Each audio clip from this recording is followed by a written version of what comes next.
Six of Pentacles. Yun daw isang merchant ay namimigay ng pera sa dalawang pulube. Yun nga, oh, nagmamakaawa yung dalawang pulube. Lalaki at babae. Unexpected money or favor or anything that is not earned. Or possibly collecting policy or lawsuit, ipapanalo. Work on commission, retroactive pay, loan, small inheritance, relax and indulge himself. A bit card. Strength, power yan. 7 of Wands. So, ito ay nakikipaglaban to. Readiness to fight. Nilalabanan ng isa yung 6. Nilang may struggle lang, ang balakid ay imaginary lang. Na parang may kalaban, pero sa tutuusin, wala namang kalaban. Ang ibig sabihin, kung magbabagsak ng justice, actually, wala namang magiging problema. Success. Panalo naman siya, tama naman siya. Kaya lang yung position nila ay napakaselan. Parang pressured sila at defensive. May tension. Ang 4 of Cups, there are two very different ways. Yung person daw ay inaalok ng isang bagay na tatanggihan niya. For example, magdi-deal sila. A new job. Yung isa in-offer niya, tatanggihan. Palitan. Tapos, meron ding isang i-offer dun.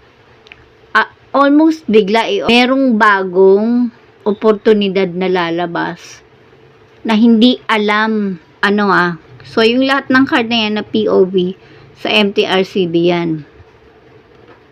Tapos may iaalok na pangalawa ngayon, so siguro may tama na, tatamaan pa uli, pero lumalabas sa mga card guys, yung mismong nag-i-implement ay nagkakagulo.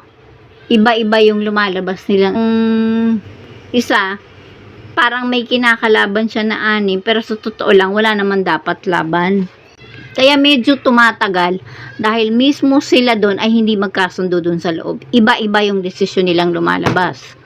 Ito isang bagong pakikipaglaban. Wand uli. So, ano tong 5 of Wands, ha? 5 lalaki daw ang naglalaban-laban. Guys, mentras tumatagal yung desisyon nila, lalong dumadami yung nakikialam, lalong merong mga bumabalik. Ano na yan, 5 na ngayon ang nagtatalo dito. Talo sila. Once, as if in a battle na sila. Meron na silang sariling battle. Arguments, conflicts, internal struggle. The person standing is at war with himself. Yung sarili niya na ang kalaban niya.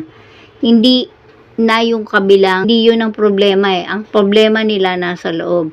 May emotional stress, nervous disorder, direction nila Iba-iba ang tinutumbok nila, showing disharmony and turmoil.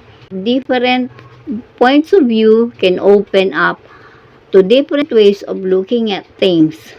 Ayun na. Naglalaban-laban sila sa loob. Tignan natin kung itong babaeng ito na malinis, na medyo class, medyo mataas ang pagka-society, ay makakapanindigan. Ang daming tao. Sana yun na sana, nabagsak na nung unang-una pa lang penalty. Wala akong makitang mabigat na desisyon. Parang alam mong ginagawa nila, pinapalamig lang nila. Lalo na merong nagpapatagal.